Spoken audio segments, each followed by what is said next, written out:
तुम्हारी गोद में सन्यास मेरा, श्याम नंदन। मेरे घर की दरो दीवार पर कई नज़में लिखी हुई हैं। कहीं सूफी शायरों का कलाम है और कहीं कई मुल्कों के शायरों की पंक्तियां। वहीं दरवाजे पर एक हंगेरियन शायर आतलिया योसेफा की एक पंक्ति है, तूने मुझसे दूर जाना है जैसे पानी की आवाज पानी से दूर जाती है।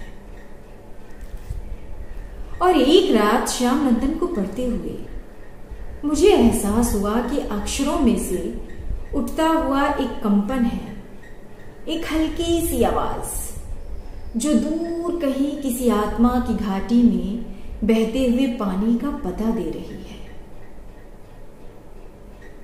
संन्यास एक ऐसा शब्द है जो जिंदगी के इनकार से जुड़ा हुआ है और उसी इनकार से फिर अंतर का पानी, अंतर का रस सूखता चला जाता है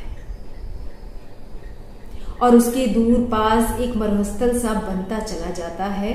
और ये घटना तो कभी सदियों में होती है कि कोई मरुस्थल को नकार कर अपनी अंतर चेतना का संकेत पा लेता है, जो दूर कहीं महाचेतना की धारा का पता देता है और फिर वो अपने अंतर के पानी को, अपने अंतर के रस को नमस्कार करता है।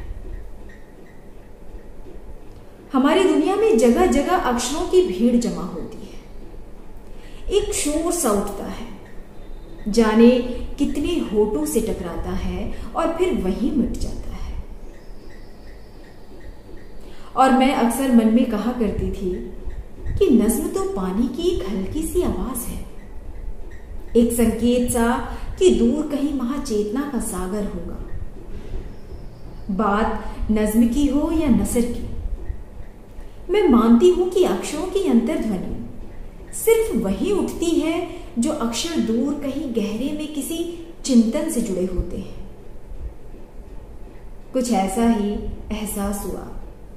श्याम नंदन जी की पंक्तियां थी कुछ इस तरह। है तुम्हारी बाह में हरिद्वार काशी, है तुम्हारी गोद में सन्यास मेरा। लगा ये नमस्कार है अंतर के पानी को, अंतर के रस को। यही स्वीकार वो दृष्टि देता है कि किसी की बाहें हरिद्वार और काशी बन जाती हैं और कोई सहज मन से किसी की गोद में संन्यास ले पाता है।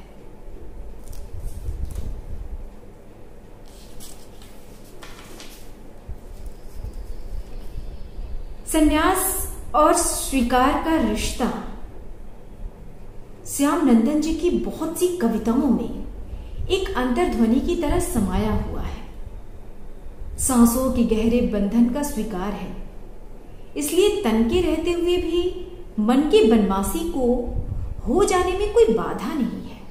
वो कहते हैं अरमान होंगे बहुत होंगे, लेकिन फिर क्या, उन्होंने तो क्षण का अधिकार पा लिया।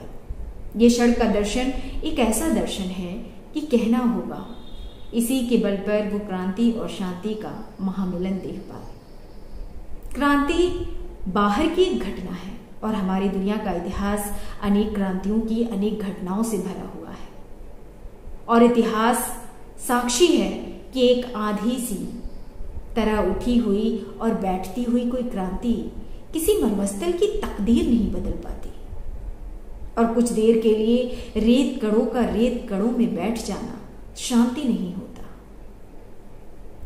लेकिन क्रांति जब बाहर की नहीं अंतर की घटना बन जाती है तो इंसान के अंतर में वो हरियाली की तरह पनपती है, फूल की तरह खिलती है और उसमें से उठती हुई सुगंधी का नाम शांति होता है। यही फूल और सुगंधी का मिलन क्रांति और शांति का महामिलन है। श्याम नंदन के काया के स्वीकार में उसके अंतर्बल को जमाने का नाम देते हुए कहा है कि ये मिट्टी ईमान है, ये राणा का बलिदान है, ये शंकर का विषपान है। तो उन्होंने काया के स्थल पर क्रांति और शांति के मिलन का अनुभव पा लिया। कह सकती हूं कि अंतर का ये अनुभव दुनिया की बहुत ही थोड़ी सी रचनाओं में मिलता है। जहां कोई अपनी उंगलियों से अपनी चेतना की परतें उठाता चला जाता है। एहसास हुआ श्याम नंदन जी के अंदर की किसी यात्रा में, जब काया के इर्द गिर्द कभी देख लेते हैं तो एक गहरी सांस लेकर हंस देते हैं। अरे ये क्या, प्रश्न चिन्हों की तरह मंदिर खड़े हैं, प्रश्न चिन्हों की तरह मस्जिदें खड़ी हैं, और वो महान क्रांति से संबोधित होते हैं, कहते हैं मान लिया कि जिंदगी एक अंधेरी रात का सफर है, पर मेरे स्वप्न आओ, मेरी नींद को सुहागिन कर दो। यही नींद को सुहागिन करने का सपना है जो ब्रह्मांड की शक्तियों को देवताओं का नाम देते हुए कभी वंदना और सजदे में झुकता है और कभी मनु से लेकर मार्क्स तक का दर्शन बनता है। सपना यथार्थ में ढलता नहीं, और धर्म और विज्ञान हर नीति और राजनीति की शंकरी गलियों में भटकते हुए एक दूसरे को खोजते हुए कभी नायक को खलनायक बनते देखते हैं और कभी खलनायक को नायक बनते हुए। और इसी मंथन से श्याम नंदन विज्ञान की शक्ति को भी पहचानते हैं और धर्म से कोई दुआ नहीं मांगते, उसे आशीष देते हैं। आज एक काया की सूरत में वो हमारे सामने नहीं है, लेकिन ये तो हमारी नजर की सीमा है जो चिंतन की सूरत में ढल गया। हम देख नहीं पाते पर वो है, और वो उसी की बात करते हुए कामना करती हूं कि आज हमारे देश के जो हालात हैं, जिसमें हर मजहब का नाम एक दूसरे से टकराता हुआ जख्मी हो रहा है, उन सब की आत्मा को उनकी आशीष लग जाए। श्याम नंदन।